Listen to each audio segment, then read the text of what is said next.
Why don't you go ahead and do the honors of introducing our first player here? I would absolutely love to. Is in the bottom right, it's going to be your blue Zerg from Kites of Gaming. His name is Solar. And spawning here at the top left, he is the red Terran player from Shopify Rebellion. Give it up for BYUN.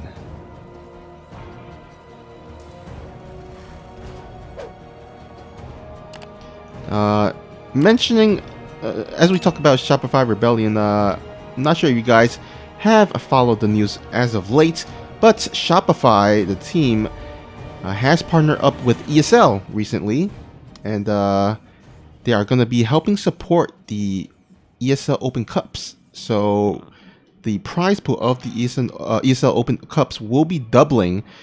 What used to be a prize pool for the top 4 players now is going to be extended to the top 8 players. So that is definitely awesome to see, and I expect that there will be a little bit at least extra participation in those ESL Open Cups.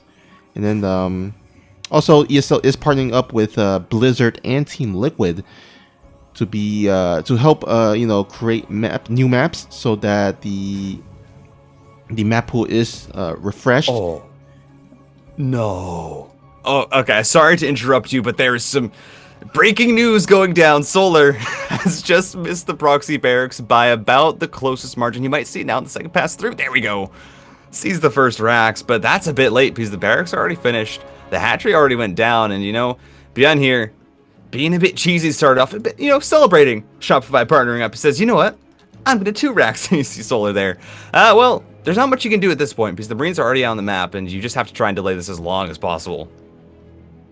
Yeah, looks like he is going to go ahead and pull some a lot of drones actually. He is not wanting any bunkers here at the front in his natural. Going to buy some time to get some lings out, as well as throw down a safety spine crawler there. Let's see if we can get that up. Of course, the issue is, well, these Marines do have quite a bit of DPS, and that spine crawler, well, it is nice to have. You have to get it up, and you're not seeing all of the drones, all of the lings being coming down to try and defend this. SCV is going to be immediately zoned out, and this SCV should also be cleaned up. So Solar with a good defense. We're getting a nice little translation there from our other caster over at, I believe that is Into the Clan, or I think that's the name. I'm not sure, but give us a transition there. Stop imitating Inno. I didn't know Inno has been 2-raxing recently. Didn't know that. Yeah, I've seen Eno pull off this strategy. He played against Armani in the yesterday's Super Series, and he pulled off the same strategy.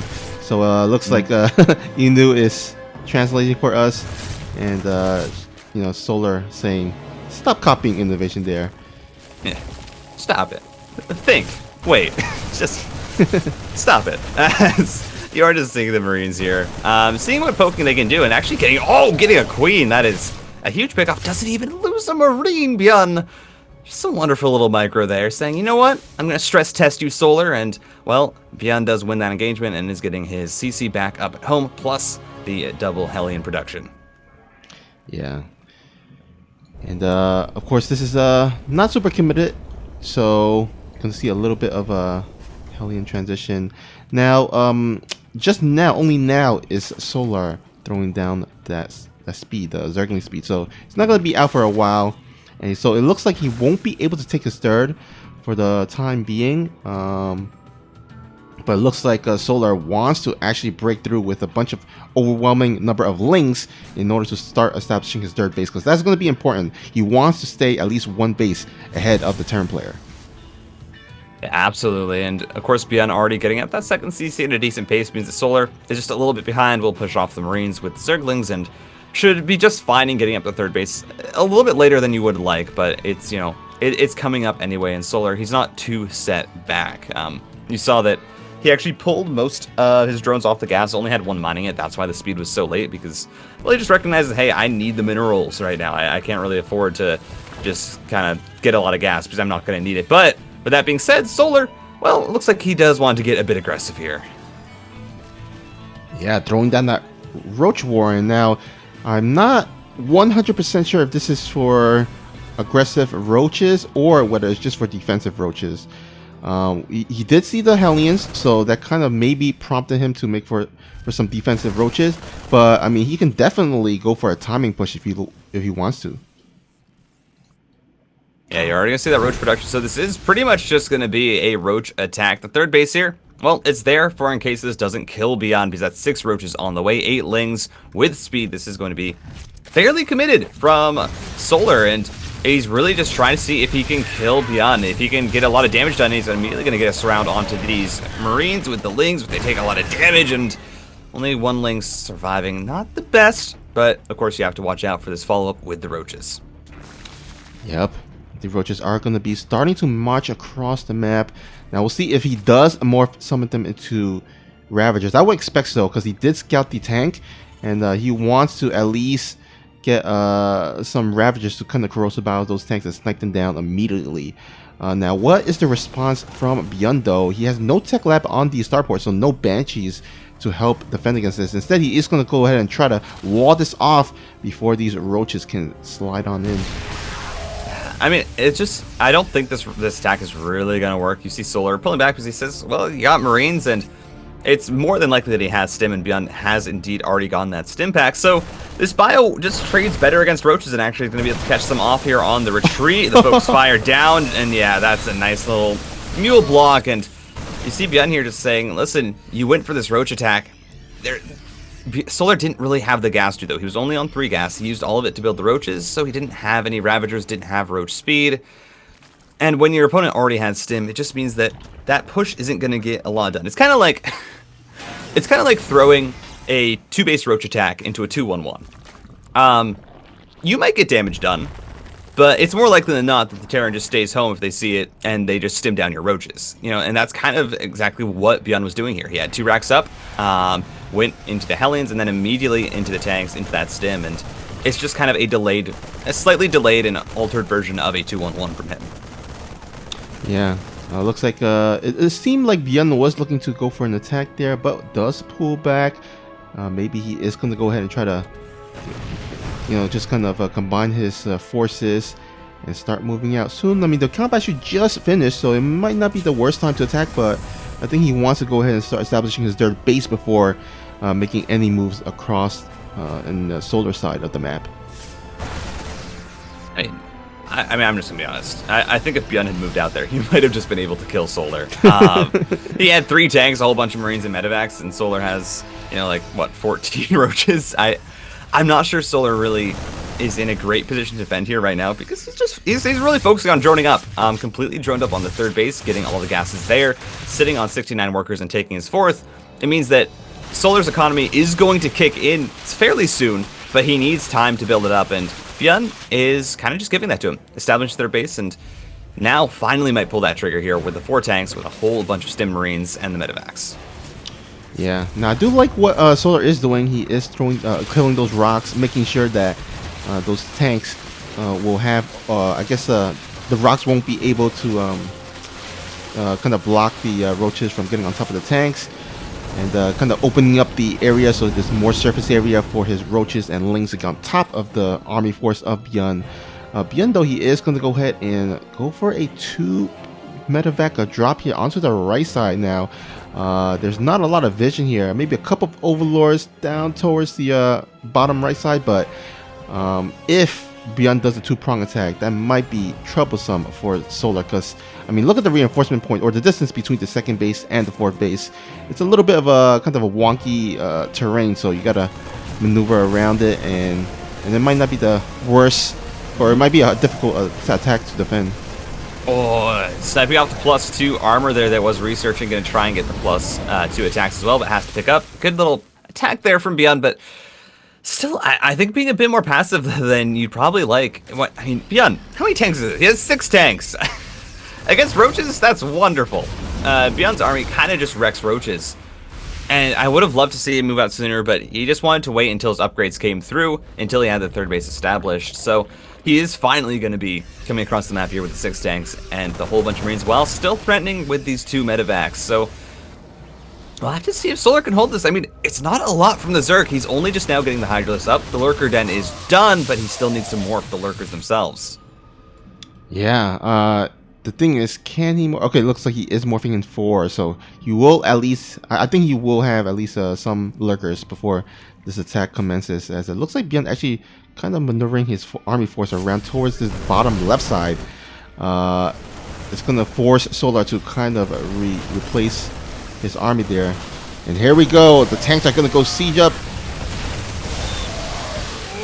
Marines trying to stem in, but the lurkers are already up. Now the tanks, of course, do outrange the lurkers, so this is going to be a very, very slow push from BYUN, just trying to slowly inch these forward, get in range of the lurkers, and then scan them down. With that being said, Solar doesn't want to give him the time. Corrosive Biles go down, but not enough of them landed. That's some huge shells.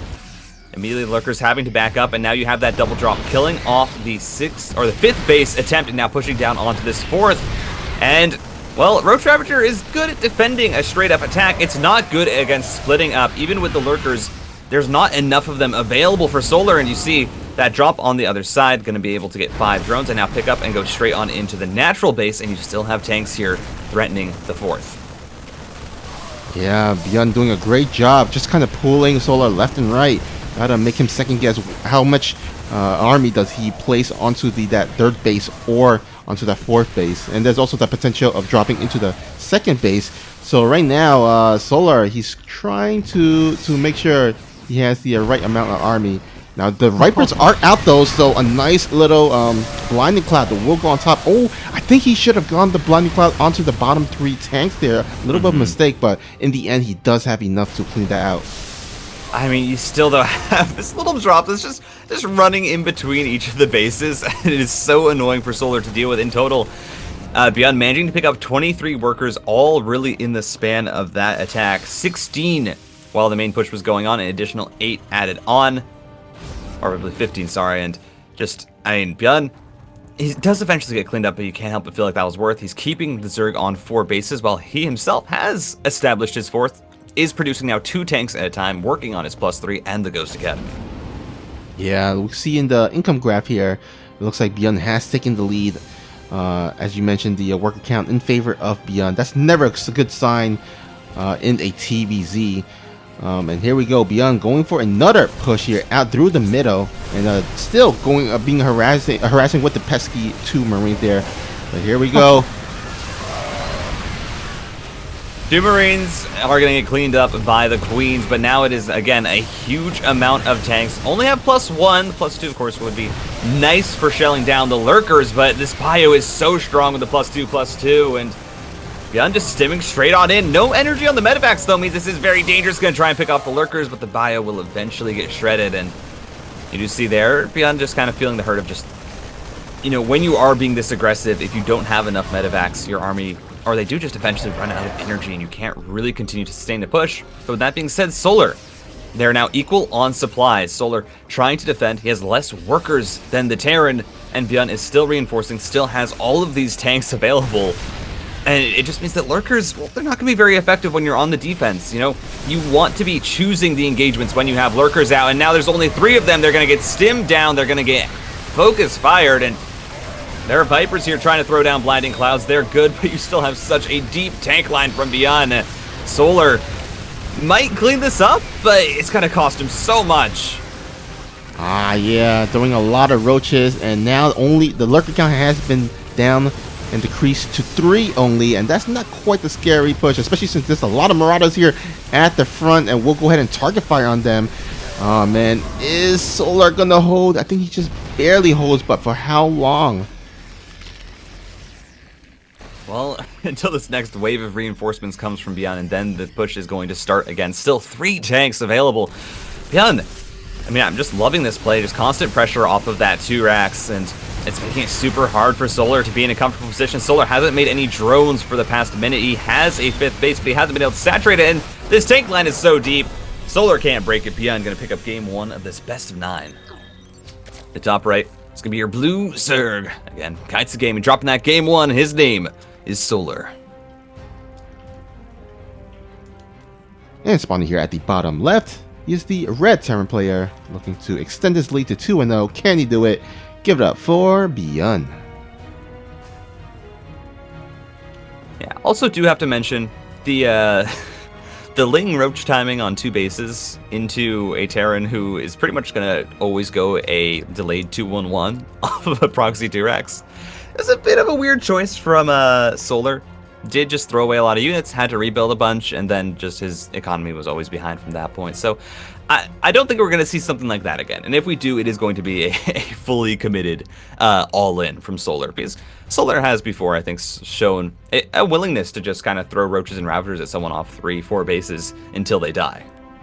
Yeah, but I don't think Romanticide is the best map for that. I feel like he should have gone for that strategy, maybe on a shorter map, like Light Shade or Beckett Industries, Beckett Industries LE, where the rush distance from the natural to the natural is a bit shorter, and it's more effective with that that build.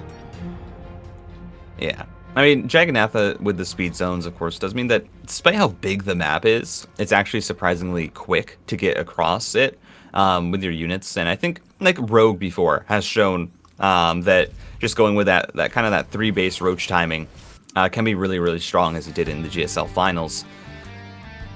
But yeah, I definitely think more of the favorite style on this map is just the Ling Bane. Mutalisk, Hydralisk, Lurkers as well are good on this map because you have so much high ground that you can take advantage of. Not when you're attacking, but when you are defending, it makes them a little bit easier. Unlike, Romanticide, where you have a lot of flat ground, it means that your Lurkers are always kind of just going to be trading evenly if the Terran has tanks. Yep, and looks like the first Reaper will go ahead and start poking here. Doesn't quite get much done, as Solar is doing a really nice job saving those Lings and microing. Yeah, I love to see it. Early Ling Reaper does not go in the favor of either player. As I say that, never mind. Solar commits, loses a Ling, and BYUN is going to be cheering in his seat there as he says, "I got a Ling, yeah, woo!" Oh, little bit of a miss micro there by BYUN. Got too over eager with his Reaper there. Solar immediately throws out the question mark because, to be fair, BYUN dived in pretty deep there, and you're not supposed to lose the Reaper. If you can get a Ling, great. Usually you just try and keep it alive to scout out, the 3rd base timing, any additional tech, but now Solar's, well, he's completely free to do whatever he wants until the Hellions are out, which will be decently soon, but that was... I mean, hey, it's decent worth, You do end up getting a drone and a Ling.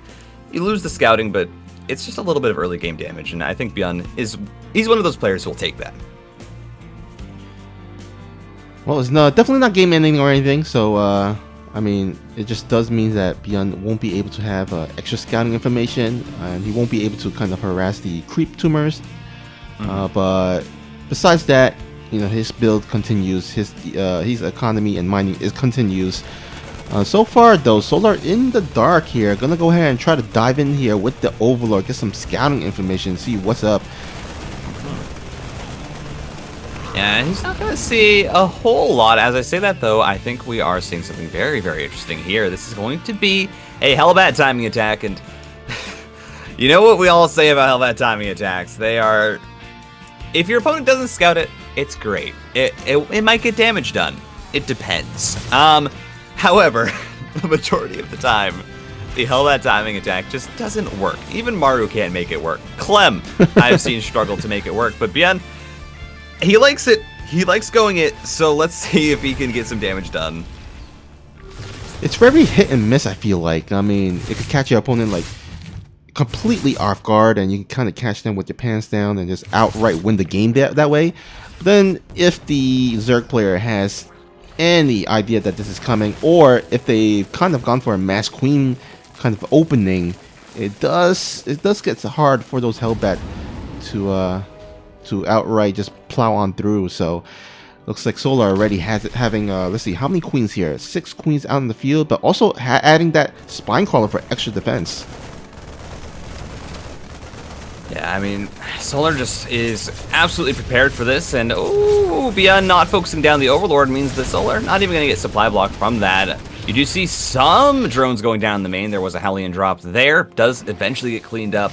3 Hellions still alive though, so can die back in. 4 drones. It's decently worse. All of this harass coming out from BYUN, he's not losing a ton. He's just getting small amount of worker kills here and there, and it's just overall decent. But Solar as well defending very, very well. Oh, Hellions. Trying to see how many more pot shots. 4 more workers go down. 9 workers for 3 Hellions, and they don't even die. I mean, BYUN really killing it. Oh, might just lose the Banshee though. That's. Oh yeah, that's. I mean, we did see the miss micro with the Reaper earlier on, but I would have thought that he would have waken up by now and not kind of miss micro his Banshee, but unfortunately it does go down. And did he research Cloak for? Okay, no, he didn't research Cloak for it, so it wasn't completely committed. So I mean, I guess it's all right that he lost the Banshee, but I'm sure he would have definitely wanted to keep it alive and get some extra pot shots on those drones.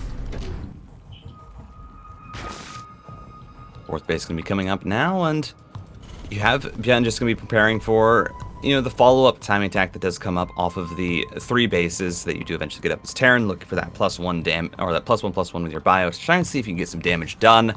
But overall, BYUN just preparing to macro up here, getting missile turrets in case this does end up going into Mutalisks, which it doesn't look like Solar is going to be immediately teching into, just sitting on the Lingbane for now, but it's definitely a likely option with how much, with how heavy he is going to Lingbane, with how much gas there is also available for Solar. Yeah, I mean, really, he can actually go like both ways. He can go for the Ling Mutalisk Baneling composition. He could also add in the Hydralisk then and go for Lurkers, similar to the last game. But yeah, I think he's probably going to go for it for Spire pretty soon, it seems like.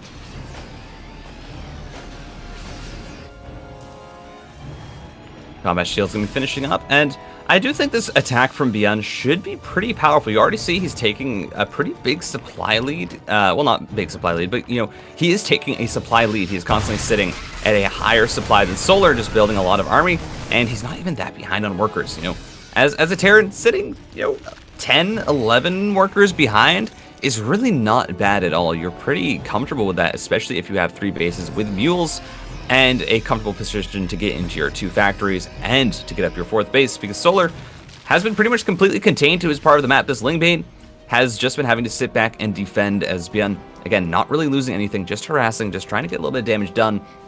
But there is going to need to be a big push here sometime for BYUN. Looks like he was trying to kind of do a little bit of a drop here onto the left side, but nice Overlord placement by Solar. Will be able to catch that and get on top of it.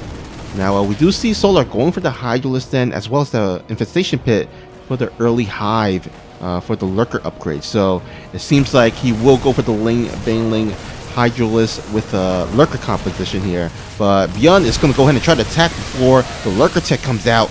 However, can he break it? There are a lot of Banelings here for Solar. Good micro from BYUN, just pulling back Focus Fire onto the Banelings whenever he can. Not a lot of Marauders here, but might not matter. Gonna pull back. Focus Fire eventually is going to pick up. Doesn't lose any of the medevacs at the same time. It's gonna be that second push going on in towards that 5th base. And again, BYUN, well, this should be a surefire cancel and just keeping Solar from expanding in both of these games. Yeah, that's a really nice job there by BYUN. If you can kind of slow down the economy of Solar as much as possible, that means less Lurkers out on the field. And looks like BYUN is going to take full advantage of this and start rallying some of his reinforcement towards the right side. But in the meantime, this Marine Force still being very, very annoying for Solar. Oh my goodness. Yeah, you don't usually expect to get that much value. 3 Banelings going down and a whole bunch of Marines as BYUN not really microing this other side, but the Widow Mines get some massive hits. All of the Banelings almost getting cleaned up. 3 more are alive. BYUN's gonna have to just wait this out. Focus fires them down, still losing a few more Marines than he'd probably like, but managing 2 armies on either side, trading out Banelings, and at the same time you have BYUN taking his 4th. You have him getting up his 2-2, and Solar, once again, I think, while his early defense is good, is kind of struggling on these mid-game transitions to really get into a solid position and, not and stop these pushes from dealing a ton of damage. All right, Lurkers are out. Should be able to help refortify this base here and at least slow down this push, but There's still that attack here onto the left side. Can he snipe down the hatchery? It looks like he will have his forces there just in time. But 13 drones going down here. Oh my god, a Widow Mine drop here onto the third base? No, the fourth base. Oh man, that is some nice economic damage. Now, funny enough, Solar did have a lot of drones, so even though he lost all 17 drones, he's still decently ahead in the worker count. He is a macro man. That was, yeah, this is just such good damage coming out from BYUN, dropping in there, absorbing a few banelings, now just going straight into the main, and at the same time, once again, another force on the other side, and Solar is just not splitting up his army quick enough. He's not responding to this because his creep tumors have been killed, the creep has been cleared, there's no vision for him to really know when these pushes are coming, and once again, that fifth base, excuse me, is going to go down. 13 workers in total, fifth base killed. BYUN, I mean, this is, again, you know, this is why BYUN is recognized as just having some of the best TVZ in the world. You know, his other matchups might not be up to par, but his TVZ has always been pretty stellar. And he's also now mixing in, you know, a few more of those transitions. Once again, going to 2 tanks at a time as he sees the Lurkers coming up. And I wouldn't be surprised to see that Ghost Academy also being popped down soon. Yeah, or at least maybe some liberators, but it looks like the ghost route is what he's going to go for. He needs something to deal with these lurkers because these lurkers numbers are growing minute by minute. You're going to see 2 more CCs going down as we're kind of reaching that point in the game where Terran just says, all right, I'm just going to throw down as many command centers as possible and get like 3 million orbitals and just have infinite scans, because I don't want your lurkers to be useful at all. But with that being said, Solar has, oh my god, Solar just keeps taking these Widow Mine hits, man. Yeah, just popping like fireworks. I think that's the second Widow Mine that's gotten like 13 plus Zerglings when Solar is, you know, is focusing on that army, is moving it, and, you know, can pay attention to it. But yeah, just it's being really annoying. He's just placing these Widow Mines all around the map, just having them, you know, be in a spot where Solar might just not be expected. And you now see Solar, his army kind of caught in this awkward position where he's on the high ground. Obviously, you know, BYUN can't push up and kill him, but it also means that BYUN, well, he's once again going to see if that 5th base is there, and Solar has opted to take this bottom side 5th base, which I think in this position is okay. Of course, always the worry is because you have that high ground that tank pushes are really strong against it, and well, you do have BYUN going into, you know, that double tank production, so that's a pretty big area that the Terran can take advantage of. Yeah, for sure. I do like how BYUN is still kind of containing Solar, not forcing him to not take any additional bases, and Solar is had enough. He is ready to pounce onto this army. A lot of lurkers here. Banelings rolling in. The Vipers, oh, actually get EMP'd here, but one Viper does have enough energy to yank one of these tanks, but a lot of lurkers still left over here for Solar here. Gang still trying to get some damage done, will eventually get cleaned up, and the snipes, only one of them went through, so all the lurkers still sitting alive, and this is a pretty decently big lurker count. You have 16 for Solar. Has also 4 on the other side of the map, able to defend against this small group of Marines and Marauders that are just trying to poke around. More snipes going down, and BYUN, you know, I think one of the biggest issues with BYUN in the past that, you know, a lot of people were noting is that BYUN didn't really transition into late game tech in TVZ. He was very good with Marine and Marauders, you know, with the Widow Mines and the tanks.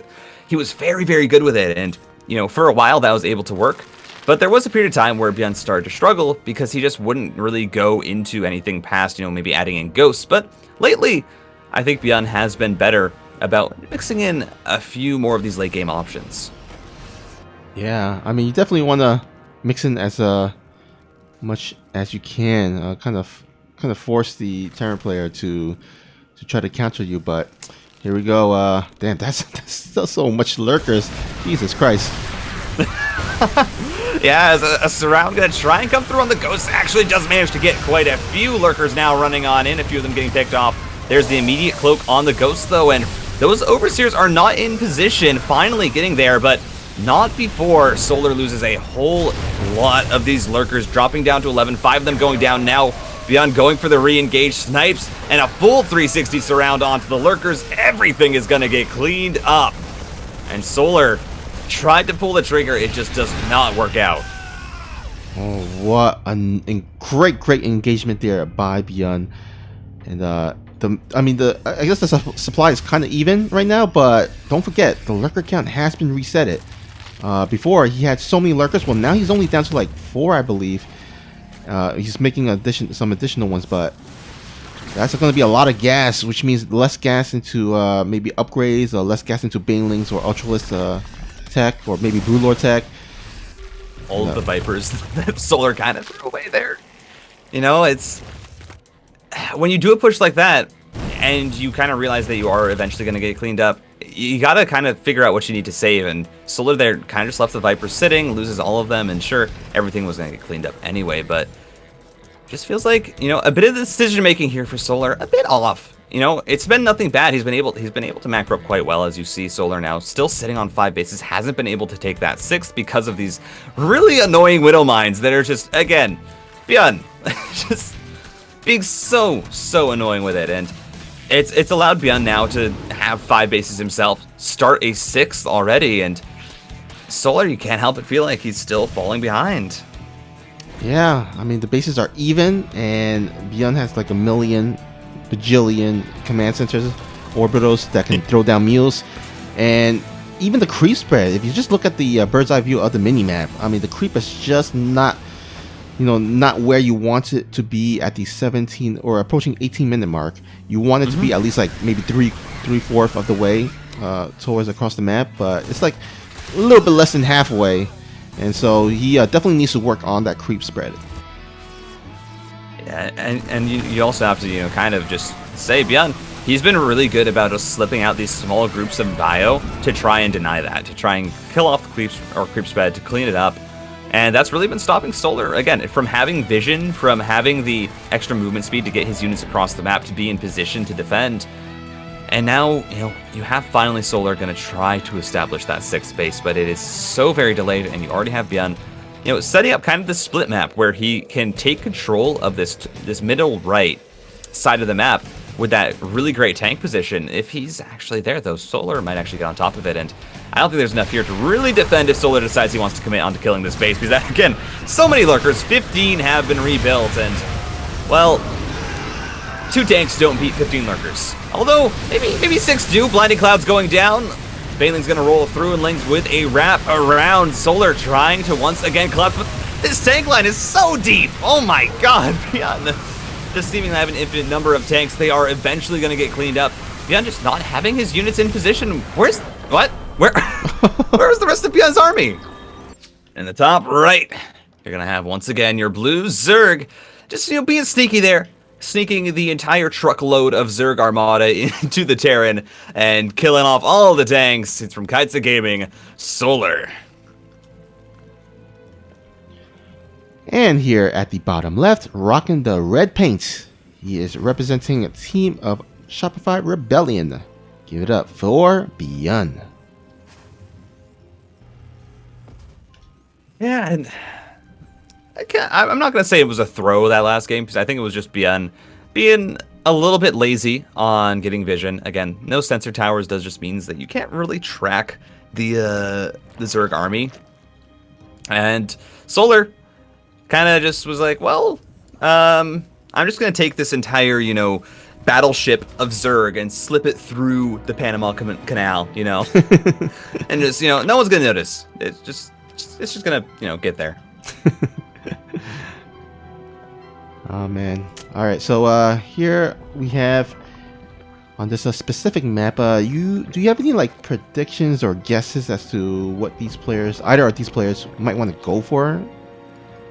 I think this might be the map where we see the Roach timing attack, honestly. I think Beck Industries, while it is Terran favored, it does have a decently short rush distance because of the 3 speed inhibitor zones, or speed up zones, accelerators. So I definitely feel like for Solar, especially on on this map where you don't want to let the Terran get into that late game where they can set up tanks, they can really turtle up onto comfortably like 5-6 bases. The 6th base kind of being the one that's a bit harder to hold, and then also have the tanks and the widow mines available to just take advantage of these choke points and all of the good tank positions. So I wouldn't be surprised if we do see a roach timing attack, but that's really up to Solar, how comfortable he feels going into a macro game on this map. But it just, at the moment, it just feels like still Zergs are not really comfortable, going really into that later game on Beacon Industries. Yeah, I agree. I think the faster the game can end, it will be a bit of advantage for Solar, and then if it does prolong and go to the kind of the late game, I think it does give some advantage for BYUN. But we'll see if Solar does go for a timing push, or if he kind of feel confident enough to try to play it out in the macro game. Another thing to I think another option that people have been leaning towards as well is the mutas. There is a bit of dead airspace. It's not enough to really be comfortable with them when the Terran's just on 3 bases. But there's a lot of dead airspace by the main base. There's a lot by that upper third. So mutalisks are definitely an option, and they can help clear up tanks as well pretty easily. Using those large sections of raised ground in the middle of the map that you can't really put anything on top of. So that could be an option. I would like to see Lingbane Muta from Solar. We saw the Lurker tech in the past 2 games, and it worked. And I kind of say it worked with hesitation because, of course, in that game too, it was just kind of, well, he caught out the Terran, and all of BYUN's army was just kind of set up to be killed, Yeah. in little sections. Well, so far we do see BYUN going for the Banshee cloak. Now, we did see him go for Banshee in the previous game, but did not research cloak. This time around, I'm going to actually commit a little bit of tech to it. Now, so far, Solar, I don't believe, let me go ahead and just double check. Yeah, he hasn't quite scouted that Starport with the Tech Lab. So he's kind of in the dark with that. He does try to poke in here with the lane. Gets only see a couple of Marines. Doesn't really see much. So kind of a little bit in the dark. And I think Solar should be throwing down some safety spore crawlers, because if you're the Zerg player and you're not able to really dive in and get the nice scout, you want to at least be safe rather than sorry and just throw down that safety spores. Yeah, at the latest, you want to have your spore crawlers coming up at 4:30, and that's pretty late, as we do see an immediate response from Solar, but the cloak is going to be finished soon, and that's already going to be 3 drones killed, and now cloak is available. No overseers, so the Zerg here just has to pull everything away and wait for the spore crawlers. This is a pretty nice harass. Already 5 drones going down. Should probably be able to get at least 8, I think, before the spore comes up, and yeah, 8, 9. This is. Yeah, Solar just not getting the safety spores that you usually see, Zergs go for around the 4-minute mark. Yeah, and kind of combined with the fact that this map is a bit smaller, that Banshee does go across and fly across the map a little bit earlier than usual. So yeah, it looks like Solar will kind of suffer the damages of not throwing down those spore crawlers in time. BYUN once again having success with this early harass, and now we're going to see a small bit of a tank push here. There is no stim with it, mind you. No combat shields, no stim. This is just a tank trying to see how much damage you can get done. Is a Hellion available? No Hellbat, though. No armory for that Hellbat. So we'll have to see what this can get done. Again, these tank positions, it can stop the Zerg from mining. And so, even if it eventually gets cleaned up, it's fine, because BYUN here, he's mining on 2 bases, and this is just a very, very abusable position as the Banshee goes back in, gets 7 more drones. Oh my god. And don't forget that Banshee in the main base too. I mean, that Banshee didn't die. Now, Solar will be able to clean up the force here onto the 3rd base, but, I mean, I feel like the damage has been done, right? 13 workers on top of the 10 that already went down. Plus the gas mining going to be denied in the main base. It's like that's it's just something here for BYUN. Sure, the push gets picked up, gets cleaned up, but you lost 23 drones. This is, that's just brutal. Yeah, that's 1,700 minerals down the drain, along with the 9 lings as well as the Overlord and Queen there. So they're going to go ahead and go for a little bit of a poke, but with these with the tank on the high ground and these Marines, I'm not going to be able to get on top of the 3rd base there. Yeah, now you have 3 base there, and they got the mules. They're going to be slowly saturating this up as the Banshee here, might be able to get the hatchery. It's so low, forces the cancel. Does eventually get picked off, and, you know, the Banshee there, it was pretty much on its last legs, so BYUN says, I'm just going to try and delay this 4th base as long as possible because these Banshees have gotten their worth, and hey, I'm in a comfortable position as you have, you know, all of the tech going to be coming through. You got Stimpack finished, you have the +1/+1 going to be ready for this push from BYUN, and now he has a, you know, this additional position right outside the 4th base that you could take advantage of with that, you know, large chunk of dead airspace by created with that tower. All right, looks like BYUN is moving out in actually a really nice, decent timing, just right before the Mutalisks are out. And so there's not going to be a lot of Mutalisks on the field there. At least for the time being. Yeah, Lingbane trying to clean this up, but you do see that army supply just starting to lead in the favor of the Terran. And you also see the worker count. You know, I said, you know, 10 behind. The Terran's pretty happy. 2 behind? I mean, you'll take that any day of the week. Every single Terran, oh, it loves that, as that's going to be a pretty big Baneling hits onto the Marines. Good tank focus fire, though, will manage to clean up the rest of it, and Solar tries to commit in, doesn't get a lot, and he's going to start building Mutalisks, but just does not have the gas for it, because he's trying to get up his +1 upgrades, he's trying to get Banelings, and 3 Mutas, that's, you know, that's not a count that really does anything. Yeah, it's just not quite scary when you only have that few or that little number of Mutalisks. And here we go, another drop here into the main base. Does get cleaned out, so nice little defense there, but he still has to worry about this huge main force at the bottom side.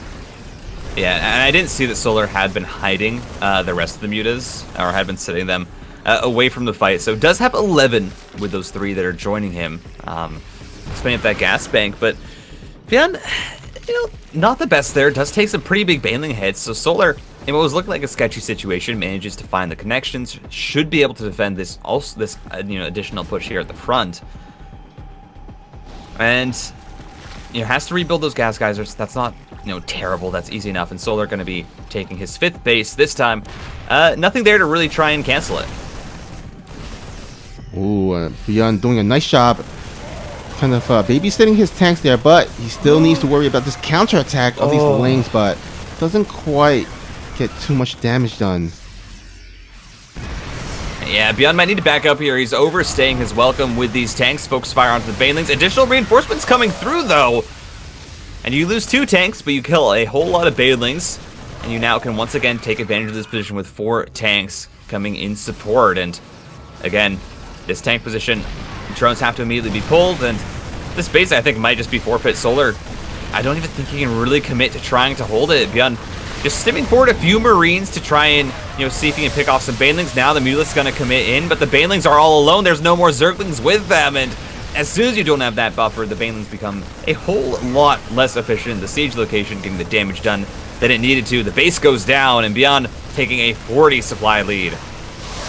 Yeah, a little bit of a questionable decision there by Solar. I mean, the point of, you know, sacrificing your base is that you want to buy enough time to gather enough forces to attack, but he not only sacked his base, kind of retreated all his drones, but he attacked right into the army, and he didn't really need to. And so right now he kind of got a really inefficient trade, and BYUN has opened up a wide supply lead here. Yeah, this is a position where you're really looking at the Terran to see when he can, you know, how he's going to try and close this out. You have the Thors in production as well for BYUN, working on drilling claws for the Widow Mines. 3 additional racks going to go up to that count of 8, and with 4 bases, this is, you know, full Terran macro. This is where you're comfortable. This is where you want to be. And for Solar, you need to find a miracle engagement here, and I don't know if this is going to be it. Diving on top of the Thor is going to be able to clean it up, cleans up the tank as well, and some good trades, but all of the Banelings are now cleaned up. GG, it's Marines left. They can finish it off. BYUN gonna take that game on Beckett Industries. And I think that just, you know, it goes to show how ahead BYUN was in that game, where he just kind of face tanks a few Baneling hits. He's just like, it's fine. I can shrug it off. I'll just, you know, keep going. Yeah. Man, I feel like BYUN has just had the momentum these games, these past few couple of games. He seems like to be playing very sharp, and I'm a little bit worried here for our blue Zerg. I'm not gonna lie. Yeah, I mean, I don't know. I definitely feel like Solar. There have been some missteps. I think, both players have been making some like minor micro errors in fights. I think from BYUN, it's takes a few bailing hits, but it's in situations where he's focusing elsewhere, and it's not really going to hurt him all that much. For Solar, it's been some pretty big oversights, and that could just be an off day where you haven't seen BYUN go for cloaked banshees, in any of the games, and so you say, you know what, I'm just gonna forego the spore crawlers, and then it ends up really biting you. Yeah, we all had some good days and also some bad days, so this might just be Solar being on the bad day, but I mean, it's still early in the series, so definitely Solar can turn it around, and he'll definitely want to start turning it around, because if you're kind of going down in a series like 1-3 or 1-4 against somebody by the likes of BYUN, that is quite a tall order to just go for the reverse kill. Yeah, this is pretty big big bat for Solar to pick up here. If you go down 3-1, it's a rough situation. Of course, it's a best of 9, so you still got 2 more losses, in the books if you want to try and fight back. But it's gonna be rough, as BYUN gonna be able to pick off a Ling here, and once again flexing the Reaper micro as he dances it around the Queens. Sees that he's not gonna be able to commit any further, and Ling already good, not gonna be able to pick off that creep drummer. It's nice and safe. Almost gets the second Ling, but has to pull back, and just seeing that, that little early game skirmish. Always like to see where the player's micro is at. Well, I'm already loving it for BYUN, because remember last game he lost the or the other game. Wait, was it last game? He lost the Reaper, unfortunately, and this time around he at least saves the Reaper to keep it alive and go in for possibly a secondary scout in if he wants to do so.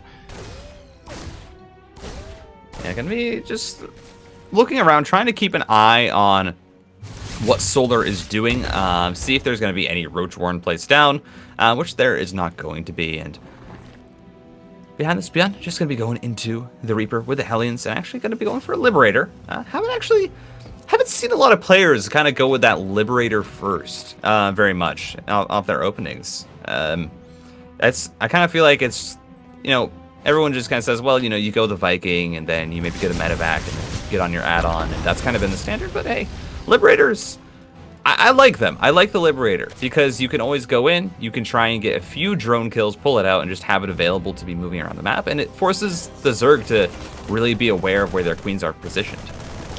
Yeah, it's one of those things that if you can kind of harass at the front with the Hellions and keep the Zerg busy, you can kind of sneak in at the back with the Liberator. If the Zerg is not paying attention, then it can get a lot of damage, but if the Zerg does have his eyes on the mini-map and is aware, it doesn't really get too much done.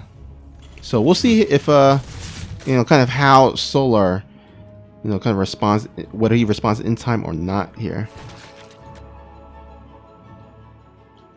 Quite a few Hellions going up to that, and I saw the count of 8 is usually where most people will stop, and you just need time to get your gas up, and immediate drone pull is going to come through. Queen's not being pulled in, so here comes the Hellion dive onto the third. 3 drones immediately killed off, and BYUN going to pull on out. Keeps Liberator alive. Delays a bit of mining time. So far, not getting a lot of damage, but also not losing really anything as well. As Liberator actually gets 2 more drones and is going to be able to pull back to that dead airspace as you still have BYUN poking around. So, all in all, it's not a ton of damage. 5 drones, decent, but it's just BYUN. He's just kind of skirking around here, seeing what he can find. Yep, he's just keeping up with the aggression here. What he's best known as and what he's best known for. And gonna go ahead and once again siege up this Liberator. We'll get some additional kills actually, but this Spore Crawler will be able to finally clean up the Liberator. Now, oh, sorry, go ahead. I was just gonna say, at this point, there's the Liberator. You still got Hellions alive. 7 drones. It's decent here for BYUN. Of course, Solar is just gonna be macroing up pretty normally. So it's all going to be about the follow-up. You have the third base coming down for BYUN, and again, you're going to be having that 1-1. It's really a question of if Solar can get this creep spread going, because, you know, the past, 3 games, all of the creep spread has been denied by BYUN, as that creep team are going to stay alive, and that's what's really been making it hard for Solar to take engagements on his side of the map. Yeah, for sure. I mean, we did see, the previous game on Beckett Industries, the Banelings, just wasn't able to really connect, as the creep was kind of dissipated by BYUN being very active on killing those creep tumors. So it's going to be really important for Solar, especially on a big, huge map like this. If you can kind of get the creep spread onto the left and the right, even if you lose the watchtower, at the very least you still have some sort of vision, right? Yeah, it's going to be very important, as we do see BYUN going to be pushing out here. Isn't going for the tanks this time around, instead actually opting for Widow Mines on this map. So just a bit of a switch up. It doesn't make too much of a difference. It is, a bit harder to really micro properly, as you do see some really good play there from Solar, just trying to keep the Widow Mines from going off, and he's just going to be able to clean up this push very easy. And this is the best defense we've seen from Solar, as, Bane drop into the third base, gets 7 workers, and this is by far the best early game we have seen for Solar. Oh wow, didn't even catch that. Sorry guys. But hopefully we'll catch this follow-up Baneling drop here, as we'll keep our eyes on that for sure. But yeah, so far a much better start here for Solar compared to the previous games.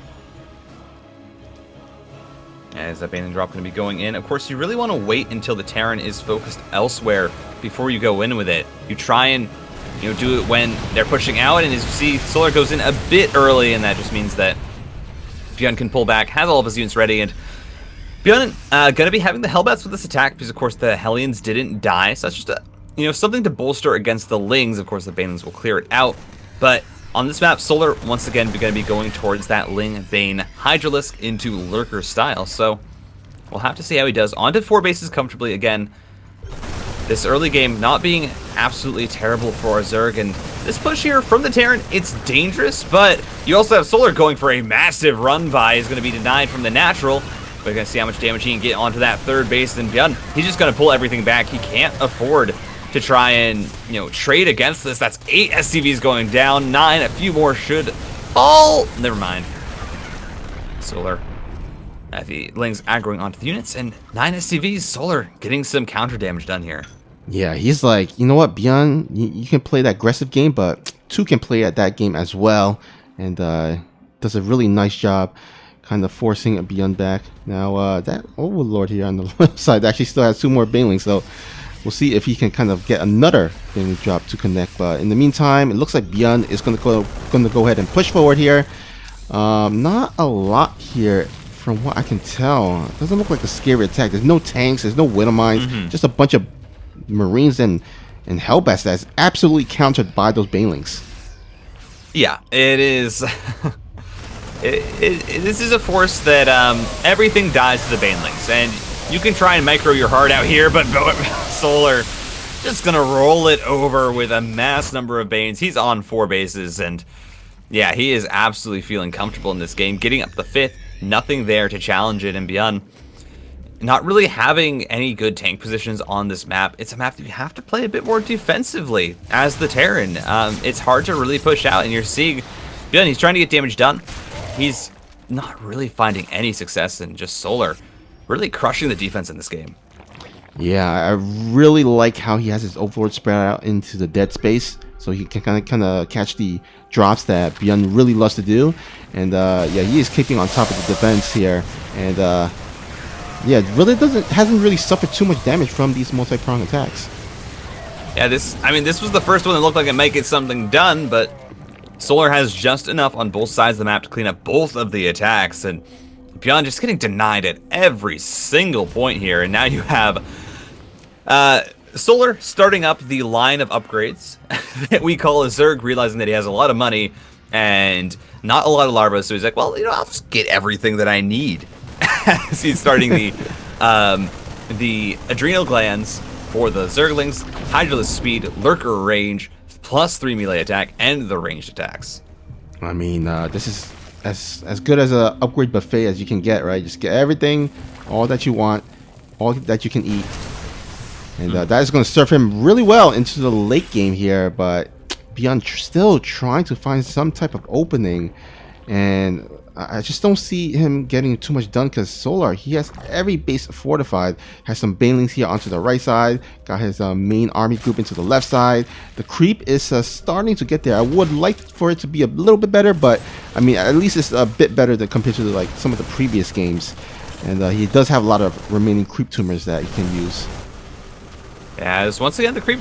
You know, I did say Solar's creep spread was starting better in this game, but once again, BYUN is just doing such a good job of denying this creep spread. There's not a lot of it for Solar, and that does just mean that the Zerg, they can't really push out. As well as Solar is doing it defending, there's not really any options for him to move out across the map, so he's just kind of sitting on 5 bases, getting up his Lurkers, and then as soon as he has a substantial Lurker count, that's when we're probably going to see Solar start to apply himself. You know, defend an attack, clean up a drop, and then send some units across the map. You know, start to split up his army a little bit. And we're going to see the Lings and Banes here, just moving from side to side. And you know, as bad as it is for BYUN, the nice thing is, you know, kind of like the golden topping here for him is that, hey, you're keeping the Zerg back, but you're also taking some pretty horrendous trades. That was, I think, a manual detonation from Solar, and loses a whole lot of banelings. Yeah, I love how I think BYUN just like targeted one of the Widowmine onto the baneling, so really nice connection. But look at what we have here. We have a bunch of Lurkers onto the field, and it's at this point where it gets a bit difficult to engage Solar head to head. But we do see the ghost being added. Getting the Ghost Cloak upgrade as well, and so it's going to really come down to, I feel like it's going to really come down to like the micro during those huge engagements. Baneling drop has been sitting there for the past 5 minutes. Eventually tries to go in, you know, like a late pizza delivery, and then the door gets slammed in his face, and they don't want it anymore. Oh, that is the worst. I mean, the pizza gets soggy and all, you know. Yeah, and you know, BYUN was just like, I'm not having any of that. Shuts it down as BYUN actually stimming in here, getting an amazing trade. The Lings all running in before the Lurkers are there. Now stimming on top of the Lurkers is going to pick it all up, and Hydralisk not getting in position soon enough as BYUN splitting the medevacs. A few of them with units in them, but BYUN kills 25 workers. That was, I mean, that's the killer instinct there from BYUN, as, oh my god, there's double Nidus Worm. I did not even see that. I did not notice that as well. And does BYUN notice it? It looks like he does. He's stimming his whole army back home, trying to take that out before it does. But too late. These Lurkers does come out, but the scan goes down, and the rest of the bows can clean up. Oh, this position is so... This SimCity is just so brutal, as BYUN takes one great trade, and then immediately the Lurker Nidus into the main, and just I mean, everything gets shredded by those Lurkers. I have not seen like SimCity like that work so terribly for a Terran in a while. Yeah, usually it will, you know, favor the Terran player because, you know, the Lings can't get the wraparound, can't get the surface area. But this time around, yeah, situations like this where it does actually go against the Terran player. And once more, now we have, oh, the massive push. 13 Lurkers. That is a very dead planetary fortress. There are some ghosts out, but there's no tanks to support them, and that was really where BYUN had luck in the last game, was having the tanks out. GG Solar just destroys that game. We're on to Oxide. We're here. We're ready. Solar. Maybe Solar was getting pizza. Maybe that's what happened. He heard the doorbell ring. He's like, I gotta go get my pizza. Ah, that must be it. Yeah. But I'm gonna be honest. I don't think Korea has the best pizza. So I mean, any pizza is good, but I feel like I'm a little bit biased. I feel like America's pizza is the best.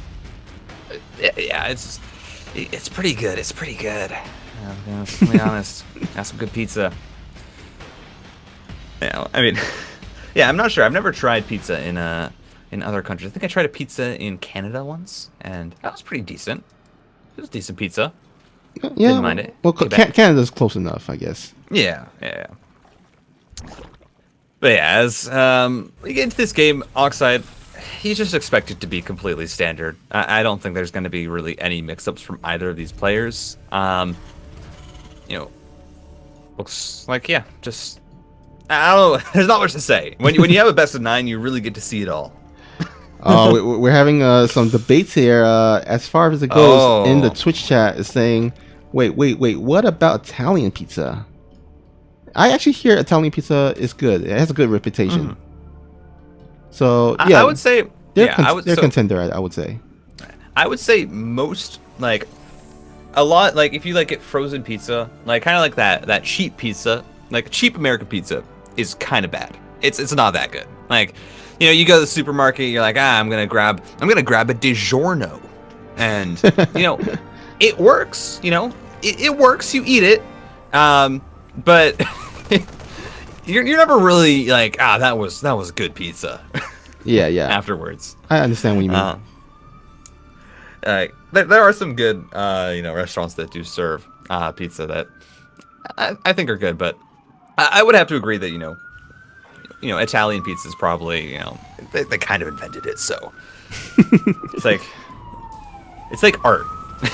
You have one person who does something, and maybe it's a bit out there. People are like, oh, that's weird. And then you have another established artist do it, and they're like, oh, hey, this is amazing. Look at this. It's wonderful. This is art. Yeah. All right. But we are going to be seeing that a single medevac drop coming out from BYUN. Just see if you can apply a little bit of pressure with 2 Hellions and clean up some overlords. Solar actually here preparing a spine crawler. I'm not sure what he saw that kind of triggered that, or maybe it's the lack of seeing anything. Maybe because that overlord did kind of supply block him. So, you can kind of free up some supply by getting that spine crawler, and then it helps with the defense. But I think he kind of, he might have made more drones that he would have liked at this stage. But you know what? It's just only one medevac of Marines. I don't think it's going to be that scary for Solar to deal with. Just a couple of Lings and maybe some Queens, and he should be good. Yeah, I think Solar there just kind of thought that there was something coming in at the front, a frontal attack of sorts, and so he had the spine crawler prepared if it was, and then as soon as he pretty much confirms that it is and cancels it, goes into the gas. And I'm thinking as we look here, you have the 2 gases at the natural being taken, Cloaked Banshee on the way. Spore crawlers being built right at, right 4:30, right around the 5-minute mark. Very, very nice. Solar being diligent. He's not going to lose, 23 drones to Banshees. But we are going to see, once again, a bit of a Hellbat attack here. I don't imagine that BYUN's going to pressure in too far with this, but we'll have to see as there is the Banshee also in support. Banelings not getting the best connections, and actually BYUN here with the cloak might be able to get something done. Oh yeah, nice little pre-split as well. Oh, actually one Baneling does get a nice connection, but doesn't quite kill out those Marines. Those Marines will be able to heal up with that medevac. But in the meantime, Banshee does get cleaned up. Now he still has a couple of Queens left over. However, can he clean up the rest? It seems like with the rest of the Hellbats gone, I think he should be able to. But the Hellbats goes into the 3rd base here, get some additional drones, and kind of halts some of the economy of our blue Zerg. Yeah, I mean, but it's 3 drones for 7 Hellbats, a cloaked Banshee that just kind of got killed, didn't get a lot done, and a whole bunch of Marines. I'm sure you clean up Lings, but the Zerg is fine with that, as Solar's just going to go straight back into the droning. He's going to be taking his gases and looking to take a 4th base and tech up. So, again, Hellbat pushes. It just feels like they don't really work for as much as people do them. Yeah, it's just if you're not able to really get some significant damage done, it feels like it's a build that kind of really sets you behind by a decent amount. So BYUN still trying to find some damage here, but I mean the Spore Crawlers are up, the Queens are up, and it doesn't seem like BYUN is going to be able to get too much more done. Nah, it's just me taking this 3rd base and kind of looking for what the follow-up is going to be. You still have, these 4 Marines and a medevac hanging around, seeing, if they can kill off a few creep tumors. You know, this is a game though. As you know, you shut down that Hellbat push. I would love to see Solar just kind of really expand here. You know, get that creep spread going, and he's going to be going into the Mutalisks. I did like the Mutalisk play on Beckett Industries, but of course, you know, that was Beckett Industries, and also he had lost 23 drones by the 6-minute mark, so he wasn't in the best position to. But here, he's really in a very good spot as this 4th base goes down, and you know, really only the next worry is going to be this follow-up push here with just seems like only a single tank and a whole bunch of Marines. Yeah, I'm actually quite liking where BYUN is at. He is in a great position to pick up this series lead. However, you know, he's in the checkmate position, but he still needs to checkmate. And looks like he just doesn't quite have enough yet to close it out. But you know, Solar, he really needs to just kind of hold on. He doesn't really have a lot of options, so he kind of needs to play kind of this defensive turtley kind of play style. Maybe kind of build up to enough mutalisks, an overwhelming amount of mutalisks, and start going across the map, and then just kind of annoy BYUN to death and, you know, kind of crawl himself back into this game. But BYUN is not looking to give Solar any time to build up as he's starting to push in. Yeah, I mean, we're going to see the 13 Mutalisks be produced. I think BYUN might have just seen them there, so he's going to immediately pull back. Doesn't want to risk getting his entire army cleaned up with them and out on the map. And Solar is going to be free to saturate this 4th base to get up his upgrades now, as the Link Bane is getting their +1 attack and their armor. Announced about BYUN holding on the other side. BYUN does not have any missile turrets, so this could be dangerous if Solar dives on into one of the mineral lines. Cleaning up a bunch of Marines here first, with some Lings also coming in, but no, it doesn't manage to. Actually, sorry, there was a missile turret there. I didn't see it. It blended right in with the refineries, you know? The red and gray color scheme. Yeah. Very, very sleek. Very, very hidden. Or maybe my eyes are just terrible. Well, looks like BYUN is going to go ahead and start clearing up the creep tumor. He's just kind of, I don't think he's going to commit quite yet. I think he's going to wait for the door first, because the door can actually tank a lot of these baneling, the banelings here in the front, but also he can do some splash damage to the Mutalisk. So let's see if the door can kind of meet up with the rest of the army. So it looks like Solar is going to go for the counter attack. It's a little bit of a risk because he doesn't have a lot at home to defend, but I do like that he is kind of direct some of the attention back at home, back towards BYUN's side, so that BYUN doesn't quite commit into the attack. Good defense on that counter. Solar not really able to commit, and BYUN, he's poking in here with a few forces as he takes the 4th. So he's really, you know, again, both these players, they're not in a terrible position. They're not in, you know, but neither of them are really in a great spot. You do see BYUN getting into the Widow Mines as well as the Thors, so that will give him a bit more of that splash damage to deal with the Zerg's force, but it's also, it's just a whole lot of Zerg here. 42 Banelings, you know, 80 Lings. You know, if Solar gets a wrap around, he can melt through this. And actually, Solar with his counterattack might just kill this base and force BYUN to try and commit in. Yeah, he did not quite turn that into a planetary in time, and that Mutalisk block is going to be able to take it out. So 1 command center down, and really all he needs to do is hold. If he can hold on to this attack at the front here at his 6 o'clock base, he is going to be able to take the lead here. And can he do it? Baneling's rolling in. Not a lot of creep though, and nice concave and split there by BYUN. Oh, the tank shots as well on the retreating Zerg army, getting so much damage.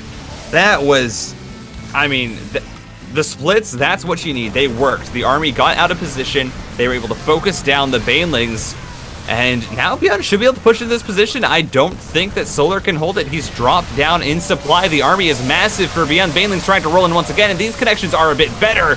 Tanks are going to get focused down. More Banelings trying to roll on through. Good connections, but still BYUN going to be able to push down. He should be able to focus down that base. And just, I mean, this was necessary. Oh! What? Yeah, I mean... Wait, was Solar dead there? Yeah, pretty much his supply was dwindling. There was no banelings. A lot of the mules got picked off, and BYUN's reinforcements were coming across the map. And so, yeah, BYUN will take game number 5 there. In the bottom right of Lightshade Alley, it's going to be your blue Zerg from Kites Gaming. His name is Solar. And here at the top left corner of the map, he's the red Terran player playing for Shopify Rebellion. Give it up for BYUN.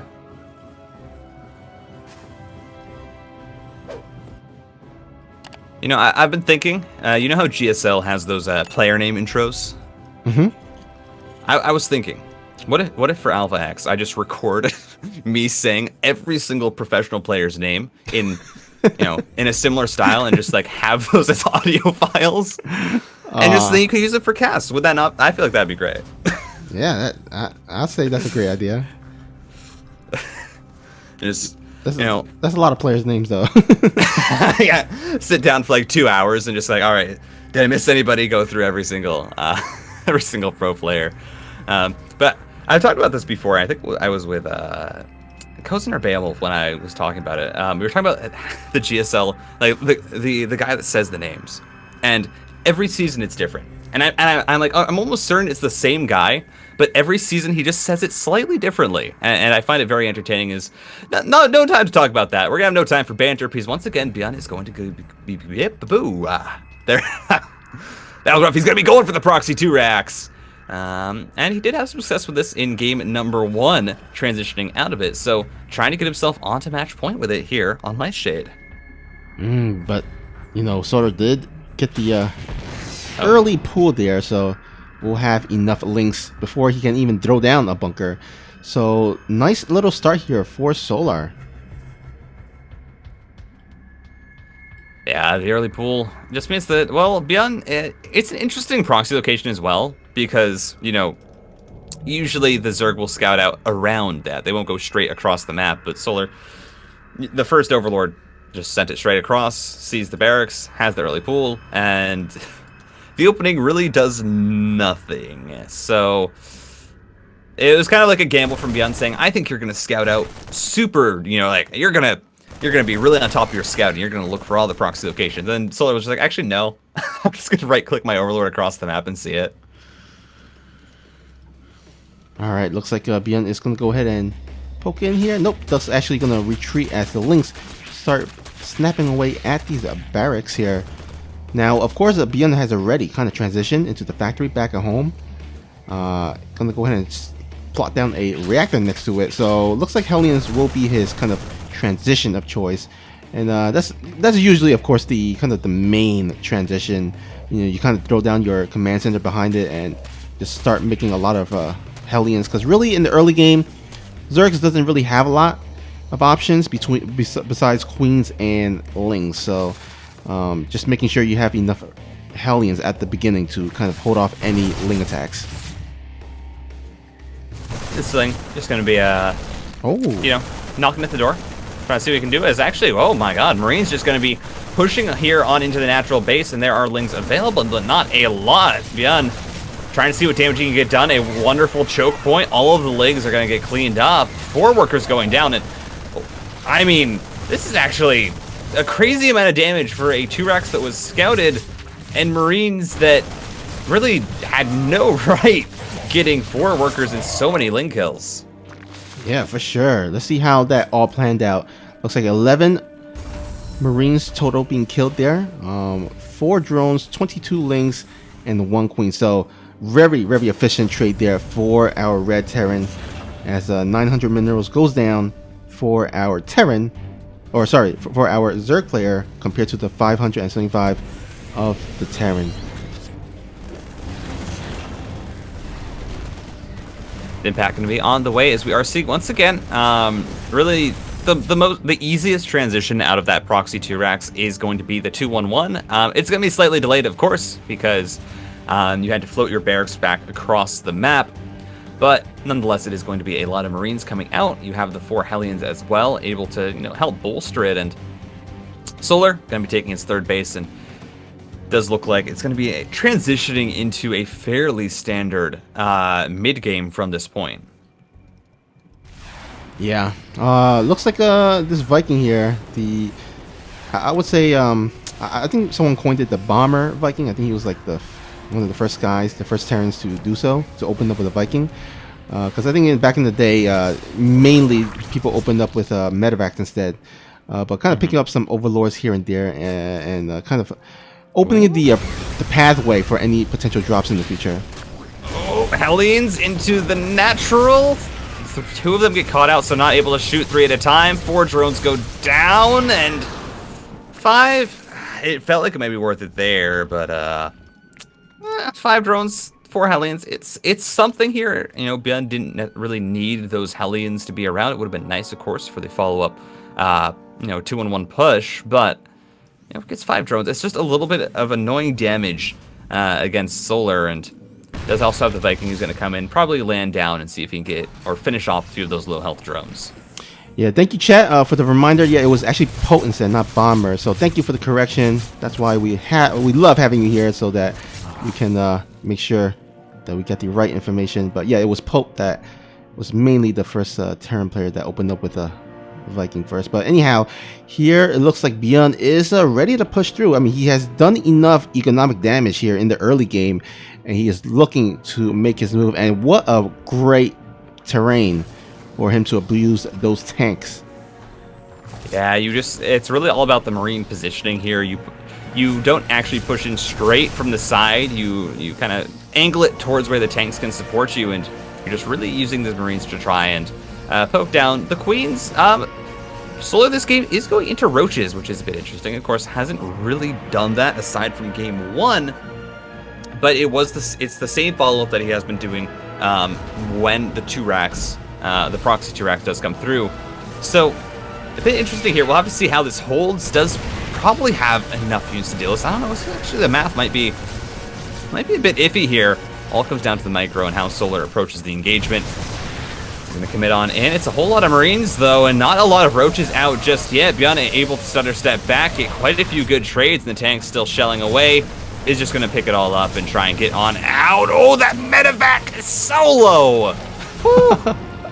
6 health points on that medevac. Just gets out in the nick of time by the skin of his teeth. A medevac pilot is, looking at the damage. You have like one wing that's off, like one of the boosters is actually broken and the tail is like destroyed. And it's just like, it's fine. It wasn't close at all. It's probably like that that ship. I'm not sure if you saw the Mandalorian TV show, but yes. In season 2, his ship was like dangling, like barely flying, and yeah, that medevac is like basically that ship. Yeah, as BYUN's gonna repair it on up, and Solar does a good job of crushing through that push. Just barely had enough, and now Solar, taking his 4th base once again, has been doing a lot better with dealing with the early pressure. He's taken damage, but it's never been so much that he's not able to recover. Of course, the only issue is, in this game at least, well, you're going roaches into a Terran who just goes tanks, because that's naturally the progression of the 2-1-1. So, it's not going to be the best matchup for you when you're just engaging on the map. When those tanks are sieged, if you can catch them out before they are, of course, roaches are great at just kind of coming in, corrosive biles down. But with that being said, BYUN once again back in position here where you can set up both on the high ground and on the low ground with these tanks. All right, looks like there's going to be just a small squad of roaches here to try to counterattack, but BYUN being so smart, keeping some of his army there at the back to defend. But the main point of contention is here at the 3rd base of Corrosibot does snipe out 2 tanks, so nice dwindling of the tech numbers, but there's still 3 more at the back. Solar tries to go in with the burrowed roaches, does not work out, and you still have this frontal push.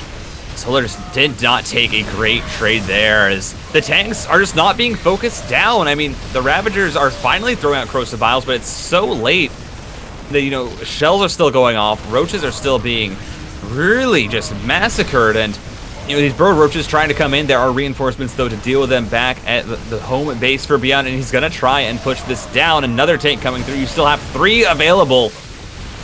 That's Solar going to see if he can break it. The Roach Ravager might just be enough, finally, to break through. But you still have, you know, BYUN sitting on 3 bases. That was, you know, I wouldn't say it was a good trade for BYUN, because he did eventually get cleaned up, lost, I think it was 6 tanks or so. And meanwhile, didn't really do any economical damage to his opponent.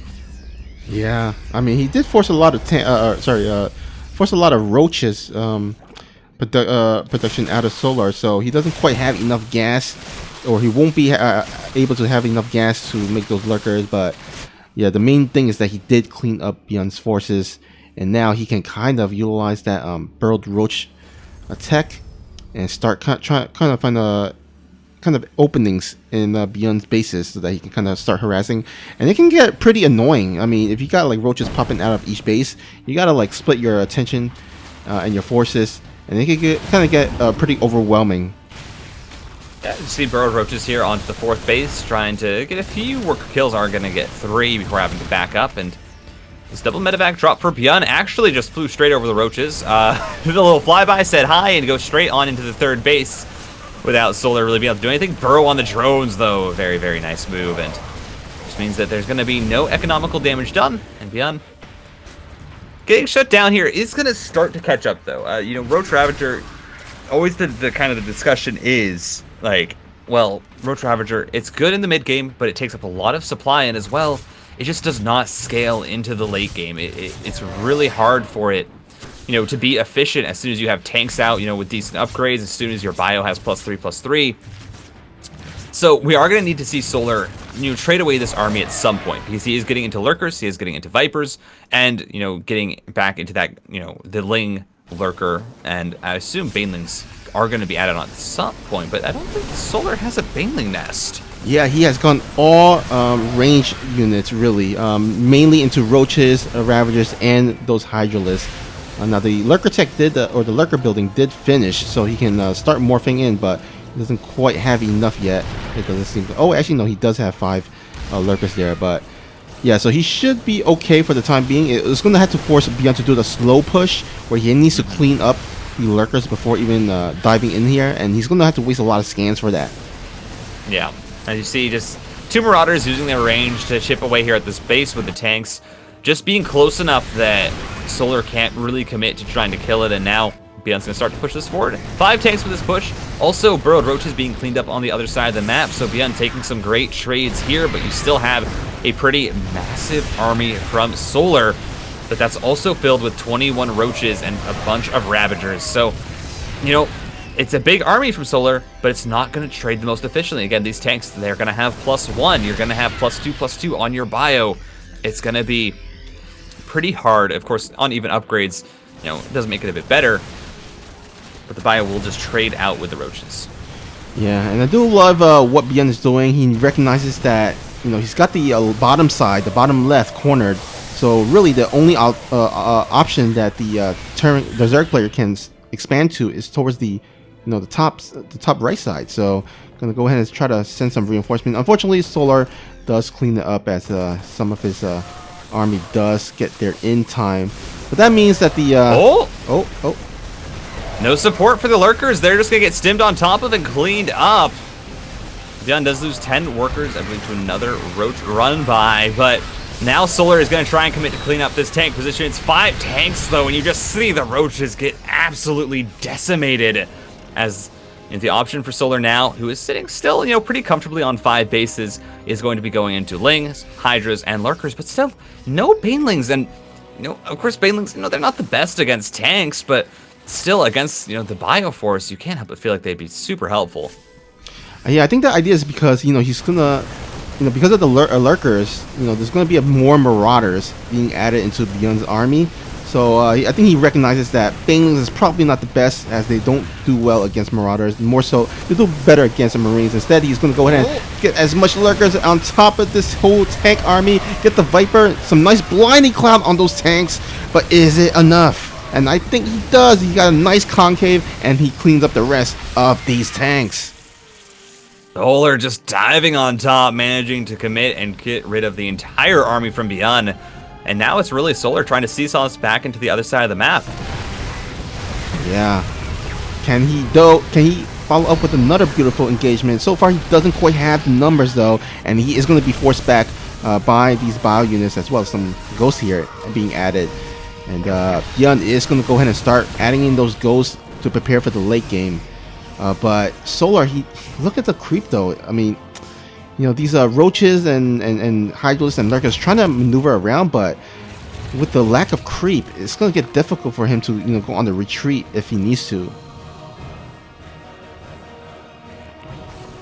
As lurker count is sitting at a fairly healthy amount, you know, 6 of them are available.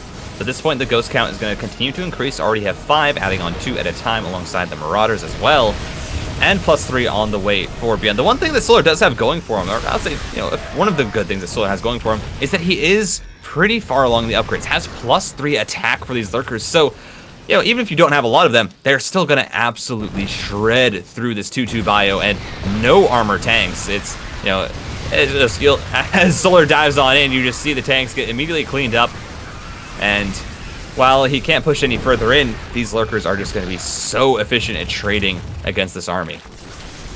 Yeah, now he does need to add in some additional Vipers, I feel like, because, you know, once you get to that Lurker Viper combo, oh man, yeah, it's really difficult for the Terran player to break through that kind of army composition. So you can kind of build up towards that army combo. Like, I think, you know, he could secure this base no problem. However, I don't think there's a lot of Vipers out on the field. In fact, it's only one, and I'm not actually sure where it is. Let me go ahead and just check. Oh, it's back in the main base trying to consume energy, but it really needs to be here at this top right side, at this very crucial base. I mean, Solar really needs to hold on to this base. Yeah, and you have 14 ghosts now out on the map. You know, that's a snipe for every single lurker, and then a single volley of tanks will kill them off. So this is a dangerous position where you have, you know, the ghosts coming through. And if BYUN, if he can get the snipes off, if he can stop the ghosts from being collapsed on, you know, they could be very useful as he's going to push forward, get snipes onto the hydralisks. And this is, I mean, again, this force is just so hard to engage into when you have those snipes available, when you have the tanks backing them up. And now you have BYUN going up onto 6 bases versus the 6 of his opponent, also trying to get run-bys on into the, you know, this 4th base position, but that does get shut down. But now there's more bio coming down there, and BYUN might try and use this to commit onto the 6th base from Solar. Oh, he does barely save at that hatchery there, just in the nick of time. Now, I did like what BYUN was trying to go for, what was trying to do, because, you know, Lurker need to be siege up, and if you can kind of abuse the mobility of the bio units and kind of a fight at where the Lurkers aren't, that could actually be pretty good. But Solar's getting on top of it, making sure that he kind of burrows and unburrows those Lurkers in time. Now, the last time he left his Lurkers undefended, he lost all of them, and so he's got to be careful not to do so again. Yeah, but here is Solar committing on in with a small group of lurkers and hydralisks, trying to see how much damage he can get done, and he's managing to cut off reinforcements. Ghosts are here though, which could make this a bit hard. BYUN has to be careful. He can't really commit to defending this until his whole army is back, and now the rest of the ghosts coming through. He does have a 360 surround, but trade's just not really going his way and still has to clean up the high ground. 11 workers going down. Solar just finding this position in between the bases and being able to get so much damage with it. Oh, a risky unburrow. There's 2 more, but the reinforcements just being killed off, and Solar finds great damage. Now going to come in on the other side as well with more lurkers to kill off the 6th base, and Solar, I think he might just have found enough damage here. Possibly. I mean, he definitely sniped out a lot of SCVs, but to be honest, BYUN has a lot of CCs. I don't think he's kind of too worried about having too much workers. I mean, he can still use those mules. Now, I really would like for him to repair that natural CC before it goes down. Oh man, come on, BYUN, repair it. Okay, yeah, there we go. There we go. There's gonna be no episode of Will It Burn today, but you do see BYUN now kind of shutting back onto 3.5 bases or so, and maybe not even that, maybe just 3, but having to rebuild quite a bit. Lost a few of the ghosts. And a lot of the bioforce that he did have was cleaned up there because it kind of went in segmented kind of groups, and that's one of the issues that you have. Again, BYUN doesn't really build sensor towers, so Solar is just able to get into these positions with no issue, and now he's doing it, except this time there's 18 Lurkers burrowing straight in with +3 attack. The tanks are going to push him away for now, but then he's just going to commit maybe onto that planetary third. Does decide that it might be a bit too risky. I don't know. I mean, I feel like you can get on top of this planetary, but I mean, the rest of the reinforcement can help defend in the meantime, so I mean, that wouldn't be the worst idea. I think he's kind of playing it a bit too safe, but I mean, you know, he can't be too sure because he doesn't have like the vision that we have. He doesn't have the bird's eye view that we have as a caster. So, oh my goodness! That one ghost almost dodged everything. BYUN is gonna commit and kill the 6 on the other side of the map, but loses all of those ghosts to just an errant attack move onto the changelings. Oh my god. And that's huge because now Solar can push this position. Again, there's no tanks here to stop them. The tanks weren't moved. The tanks are still just sitting off at that third base, and it's just positioning here from BYUN, not having vision on where the Zerg is moving. And now Solar's going to commit in. He has a full 360 onto this base. Not actually committing the Lurkers, though, and a bit disjointed there. But still, this is such a good position for Solar. Yeah, I mean, BYUN would have loved to have all those ghosts right now to snipe all those Lurkers, but I mean, there was ever a phrase called walking to your death. I mean, those ghosts definitely walked into their death, and now BYUN has absolutely nothing, no answer for these Lurkers, and Solar is just growing more and more ahead in the supply and just rallying all his reinforcement. Just a swarm of blue going across the map, and these Lurkers are still yet to be cleaned up here at the natural. Yeah, I don't think there's really many options here for BYUN. It's just these Lurkers will eventually be cleaned up, but you know, even then, it's you have to use so many scans, and then it's going to be Solar committing in on the other side. I'd love to see him actually commit the other Lurkers as well, because kind of just running in here and taking a few losses. Of course, you can afford to do this because you have a 1, 2, 3, 4, 5, 6 base Zerg against, you know, the 2 mining bases of BYUN. All right, BYUN is looking to now he does have a lot less workers compared to Solar, but I mean the army supply is actually pretty even, right? So maybe he can kind of make some magic happen, but I mean there are so many Lurkers, 11 Lurkers morphing here. Can BYUN snipe out one of these hatcheries before then? It doesn't look like he's going to be able to. Now, the good thing is that he did manage to somehow clean up the Lurkers back at home. I didn't quite catch that, unfortunately, so apologies for that, but there's still a lot more Lurkers here at the front. No siege tanks. The ghosts at the front getting slightly caught out here. Snipes are going to go down, and Blinding Cloud's not the best because the bio is actually still here, and BYUN managing to find some decent trades. Is going to dive on top of the Lurkers once again. No snipes, though. Not a lot of energy on these ghosts. That just means that he only has the tanks, and this is all the army for BYUN. He has to win the game with this, because if not, it's going to be Solar running over him in the end. And I think that this is the beginning of that end, as all the ghosts die. Aside from 2, the tanks are cleaned up. There's not a lot of bio left. GG. Solar takes game number 6. In the bottom right, tying it up there with the Lurker Ling style. No banelings. Weren't necessary for him. It's from Kaitsa Gaming, Solar. And here, spawning at the bottom left corner of the map, you see Red Terran player looking to moonwalk over his opponent. Can he do it? It is BYUN. I feel like moonwalking might be the least efficient way to walk over your opponent. It will certainly be stylish. Like, it will definitely be stylish, but I feel like it would be a little bit slower than just, you know, maybe stepping over them. That's a fair point. Yep. But I mean, you know, you have to get some style points. I mean, especially since you're as popular as BYUN, you gotta win with style, right? I just find it funny that, you know, a lot of the terms that we have for kind of like, you know, beating somebody handedly in a game are just also related to things you do with your legs. Like, they walked all over them. I stomped him to the ground. Like, gave him the boot. Yeah, that's That's a good point. Like, well, yeah. What's the esports in there? You know, they're kind of their fascination with stepping on people. I don't know.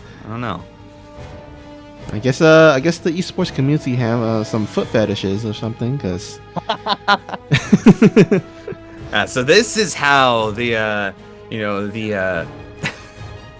the e-girls were able to rise. I see. It makes sense now. Ah, it makes My brain, sense. it's coming together. The lines are connecting. Yeah. That's just I love interesting things like that, like how the terminology that we use in a lot of for a lot of esports are, I would love to know where they came from or where they started. Yeah, for sure. Like, did the term, like, stomping somebody to the ground, like, for beating them, come from somebody actually just, like, punching someone and then kicking them? Is that where it came from? Just like, oh, look at him, he's stomping him! They're like, yeah, he beat him. Yeah, we can use that for other things, too. I also, like, wonder, like where did the phrase GG come from? Like, it's like, I know it's from Good Game, but, like, who really, like, kind of pioneered it or something? That would be a good history lesson to learn about. Yeah. The first esport that coined, like, the GLHF. I mean, I think it was probably StarCraft that coined GLHF at the very least. I'm not sure, though. But we are seeing this Reaper. Gonna get caught out eventually. It did just get a single or two Zerglings, sorry, for its worth, but not a lot of scouting there and does end up losing it. But aside from that, we once again have BYUN going into, the two Hellions at a time. We'll have to see if once again he goes for a Hellbat push. I don't imagine he would, because he's gone for it twice, and it has failed twice. Yeah, I mean, if you can, this is like, there's one phrase that says, if you don't succeed, try again. And then there's another phrase where, what was it? Damn, I forgot. What was it right now? Well, I think I'm thinking of the time that Artosis said, I don't understand why people keep doing Hellbat pushes. They just don't seem to work. I think that's pretty close, at least. And Artosis is a wise man. He is. He has a lot of game knowledge. That's why, he's casting for Africa TV. Also, I think isn't Tastosis going to be doing League of Legends casting with the new Africa LoL League? Oh my God, it's another Hellbat push. BYUN! All right. Stop it! One way or another, BYUN is determined to make this work. The question is, can he make this work? There's actually not a lot of lanes here. Some of these queens are actually low in energy, and but the medevac does get sniped down. So no more healing for these Hellbats and Marines. So all he needs to do is just kite with these queens, and I think he should be fine. Yeah, I mean, it felt like it might get damage done. It looked like there was maybe a good start, and then the queens that are built are enough. One queen will go down. And 3 queens lost there. But again, you get 3 queens, you commit the early armory, you commit, you commit the Hellbats as well. It's just, it does not feel worth it. The Cloak Banshee is going to be the follow-up, but BYUN, I guess he really is saying, listen, I'm gonna make this work. Yeah, unfortunately, Solar just has the perfect counter to it. And, I mean, BYUN's Dirt CC is pretty late. Maybe he can kind of get some damage done with this Banshee, but I don't think this Banshee got Cloak, right? Yeah, it doesn't have Cloak even, so yeah, this Banshee is not going to get anything done, especially since there's so many queens out onto the field. Solar defending perfectly against that Hellbat push, and now it's really is also defending the Banshee. It's just kind of a perfect start here once again for Solar. Now really just not taking any damage in the early game. Yeah, and someone said it into the Twitch chat. I think this is going to be possibly Solar's first lead here throughout this whole series. But of course, this is the best of 9, so this is not do or die or anything. But taking the series lead, being at match point, that is a great feeling to be at. And, these 2 Banshees should be able to cancel this 4th base at the very least. Have enough DPS there. The Queens are just going to be too late, I think, to really stop it. You have Fuelings also getting caught out there. Never mind. BYUN doesn't pull the Banshees back, and Does end up losing one. No cancel. Hellions now chasing down some Zerglings, but we're just really just looking at, what is BYUN going to do next? What's going to be the next step for a minute? Well, once again, it's going to be the third base. It's going to be the 5 racks. Looking for this, this stim timing with +1/+1. Also going to be with +1 on the tanks, so maybe slightly more powerful than it usually is, but I don't know if that's going to make a ton of a difference. Well, you need his tanks to be pretty beefy because he's taking that triangular third, so he wants to make sure that he has some really strong tanks to fortify that base. Because if Solar wants to get on top of it, I mean, it's a pretty short rally point there, so. Making sure, I wouldn't be surprised if you start throwing down like buildings as well to help kind of protect some of those tanks. But in the meantime, we do see Solar. What tech is he going for? I mean, he's got the Link Banelings, but what other tech does he have? I don't know, but Solar being on top of those Spore Crawler morphs to save some drones means that Banshee only gets 1 kill and is pretty much now going to be sentenced to death unless he does find a way out. Unfortunately, there's no recall for Terran, so. Imagine. Imagine. Terran was just like, you know what? We already have medevacs, but what if I pick my things up into the medevacs and then can recall them as well? Oh, yeah. Oh, man. That would be pretty broken, I think. But it is going to be this Hellbat tank push here with the +1 available for these vehicles. So, again, a bit more potency. The Hellbats should be able to just one-shot the Lings as soon as they come through. 2 of them, I think, could actually one-shot them. So we'll have to see how much damage this gets done. This is a good tank position. Banelings actually absorbing into the Hellbats, and that is what you want. You want the Banelings to detonate onto these Hellbats as Marines. Going to be pulled back. Solar trying to collapse on it. Immediately gets one of the tanks, but the Banelings not getting the best connections. There are enough Lings, though, that with a pullback and a few more morphs, Solar will be able to hold it. And on the other side, what? There was a Ling run by straight into the natural, and 17, 18, 19 workers going down. Absolutely brutal. Oof, that was huge. I mean, not only did he 24. Yeah, not only did he hold, but yeah, getting that many workers. And this is not BYUN that has like a billion orbitals flying around, right? So, he can't just like mass mule drop or anything like that. Yeah, this is... Oh, that's so rough. I mean, Solar is just on top of it in these games. He is absolutely killing it on the defense, and then as well, finding these counterattacks. BYUN just didn't raise the depot in time, and that's all it takes for 24 workers to go down. Now going to see if he can get any damage back here onto this mineral line, but the immediate pull, and the Zerglings in position, just going to focus down the hatchery, should be able to get it. Oh no, BYUN! No! Just barely. Just a tad bit early there. Oh my god. Please tell me you're just going to land like a Marine and just send it over. That's so unfortunate. And he really needed that because he suffered so much economic damage. I mean, he really needed to at least kind of... where is this? Okay. Yeah, he needed to like at least do some economic damage on the other side, but... Okay, maybe now. Maybe now. Yeah, but I mean, it's just BYUN is so far behind now because not only do you not kill the hatchery, but you also have a Zerg who's equal on upgrades with you. You're going to get denied because Solar just has a force there ready to protect it. This is just BYUN in a really rough spot. Of course, this is a map that you can delay on. You can, force it out into a longer game than the Zerg would probably be comfortable with. But you have Solar now getting every single upgrade once again, using that massive bank that he was starting to amass to go into Lurkers to put down 2 additional hatcheries, start on the Adrenal Gans, the ranged upgrades, and this time he actually has the +3 Carapace, so this is going to be a very, very tanky Zerg army. Ooh. Not looking good here for BYUN. And again, this is for the series lead here. Can BYUN find some way, somehow, to bring himself back? Still have that drop hanging at the top of the map, but Solar's being very good about just keeping a small group of Lings and Banes by that base to make sure that it doesn't go down.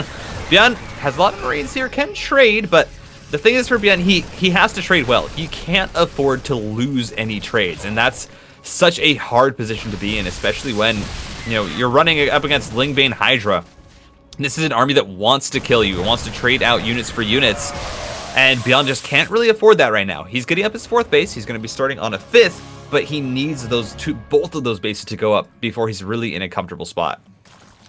Yeah, I mean, BYUN has a very small margin of error. I mean, he needs to play almost perfect from this point forward. Now, do we have a hive here for Solar? Okay, yeah, he does have. Now the question is, does he just go into Lurker tech like before, or does maybe he can add some Broodlords to kind of break up this siege line? Looks like he is going to go stick with the Baneling Highless for the time being here. Oh my god. So many Banelings just rolling on in. The tanks try their best, but it is not enough. Marines can't focus fire all of them, and surprisingly in the end there, BYUN only loses 8 workers, cleans up all of the Banelings. But now you have 74 Lings on the way for Solar. He's going to morph in 10 Lurkers, and this follow-up is just going to be, you know, about 10 times more dangerous.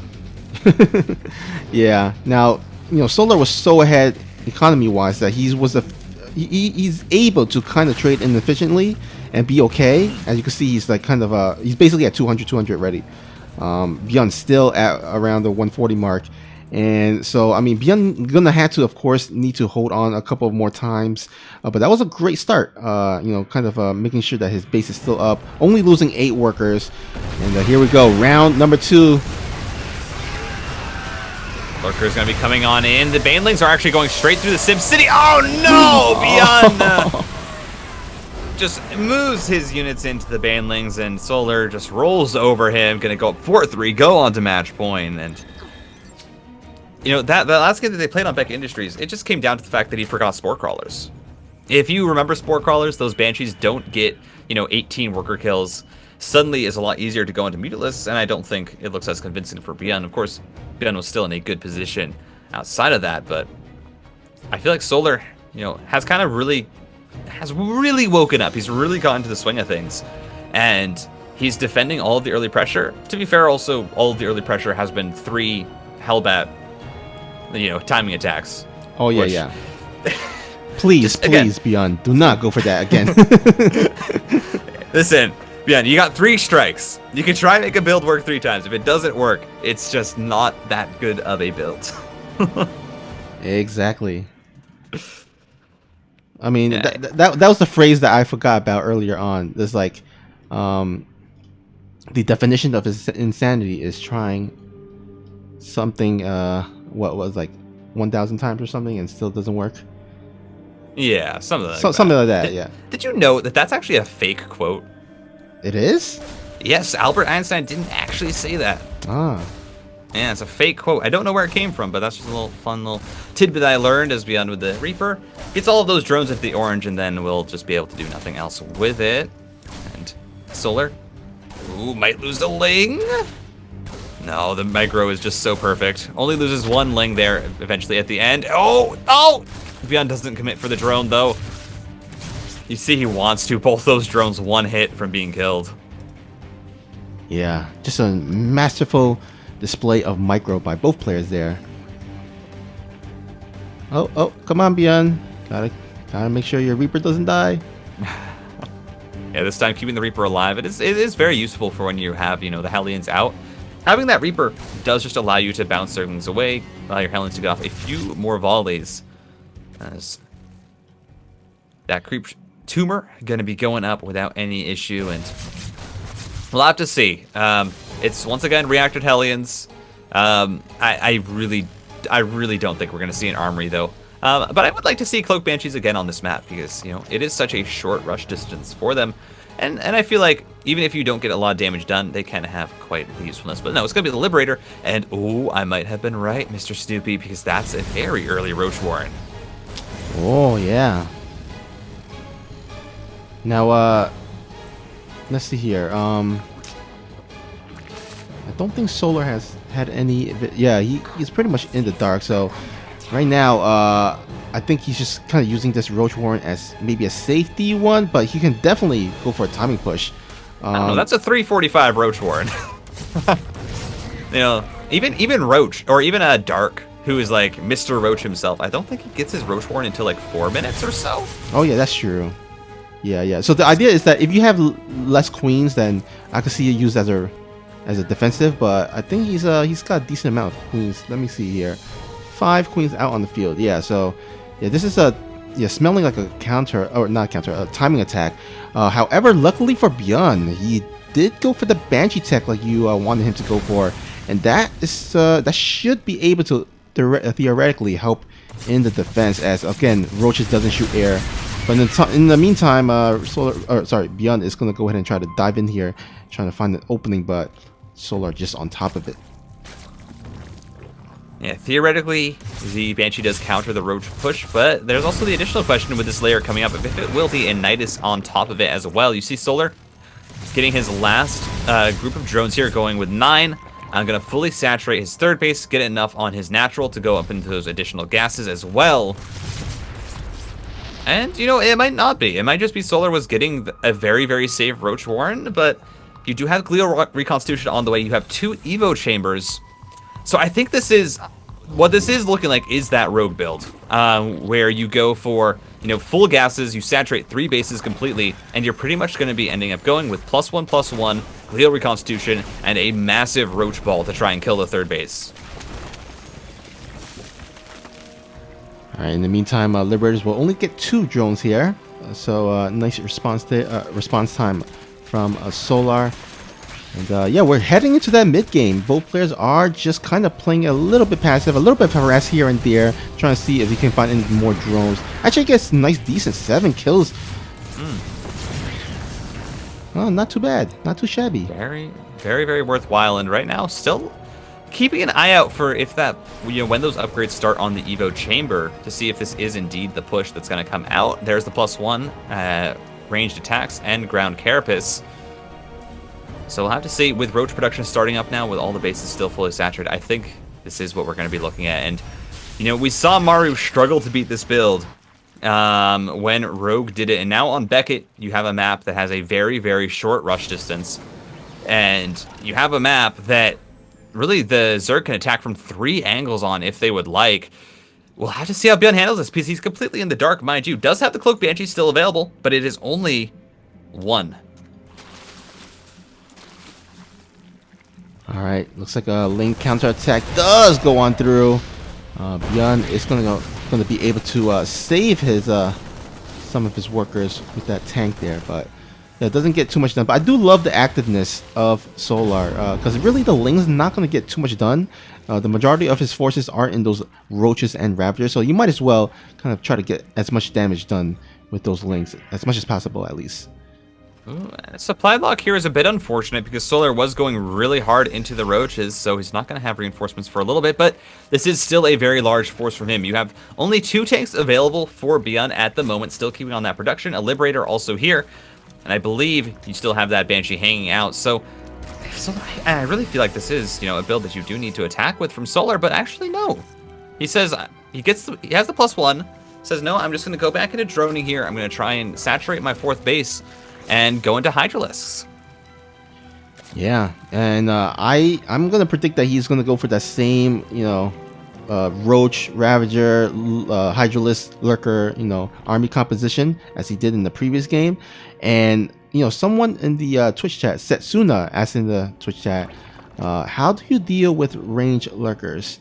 Because BYUN doesn't seem to know, and I feel like the answer is in range Liberators. I think you know, BYUN has been consistently going for the ghost. Oh, sorry, did I miss something? No. We just got we got Shelly the Swarm Host. Ah, okay. That was accidentally built by Solar, and it made me very happy. Ah, okay, I see. But yeah, like you know, I think you can, you know, BYUN has been consistently making ghosts to try to counter the counter the Lurker, but I feel like he really needs some ranged Liberators along with that to help more effectively deal with that with the Lurkers, the mass Lurkers that Solar has been going for. No, Solar! He's just sacking it! Oh, the Swarmhost is gonna die. He threw out 2 locusts and was like, I don't want to deal with this on my hotkey. And ends up throwing it away. But as it is now, Solar just taking, you know, all of the defense, all of the, you know, all of the no damage that he took. And he's just saying, well, I'm just going to macro up. I'm going to go up to 5 bases. I have this really strong Roach Ravager force, adding on Hydralisks and Lurkers, getting into Vipers as well. And he's just going to leave it up to BYUN to try and, get some damage done. And for BYUN, he's sitting back here. He's building up a very strong force. He has a lot of tanks out at the moment, currently sitting at 6.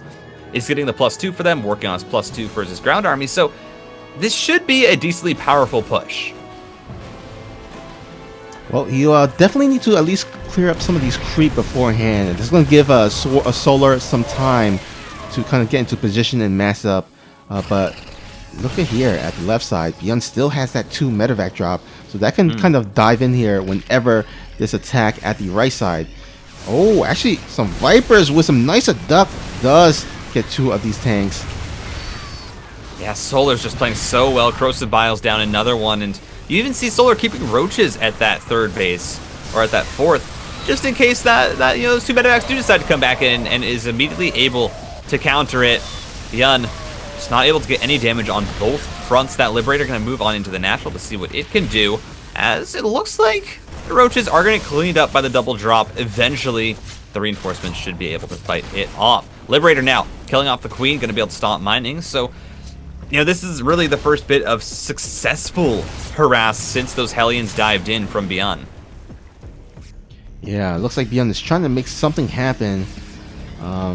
Solar, though, he is maxed out. And basically, from here on out, like, all the resources mined is going to be banked up. Oh, a little bit caught off guard here in the middle of the map. And, oh boy. I mean, the siege tanks aren't killed just yet, but with the Corrosive Biles going down, more of them fall. BYUN down to 4 tanks now, and they don't even have +2 yet. They're gonna have +2 soon. They don't have it yet, and that's a super big upgrade because again, it's just going to allow them to kill Lurkers faster. BYUN once again is gonna try and dive on in here to one of the bases, but Lurkers with that super quick burrow speed just gonna deny him, and BYUN just really struggling to get any damage done, and he's on 4 bases versus 5. It's not, a terrible position for him. And with the Ghosts coming out, definitely feels like it's, still possible for him to play this into the late game, but it's really going to depend on this, how successful he is with the 3-3 push, which is kind of the next milestone here for the Terran. Yeah, I mean, 3-3 on those battles, that is really dangerous. I still think BYUN needs a way, an answer for these Lurkers. His tank has been absolutely diminished. I don't think there's there's only 4 tanks here left on the field, and BYUN is definitely looking to is going to definitely lose this planetary base and going to be forced back. Oh man, this is the breaking point here. Can BYUN hold on to this natural? Oh, it's going to be tough. I think Solar's done it. I think Solar has broken through the Lurkers, the Hydras, the Roaches. No damage done to him, and Solar will run it over 3 games in a row. And Solar is going to take the 5-3 victory.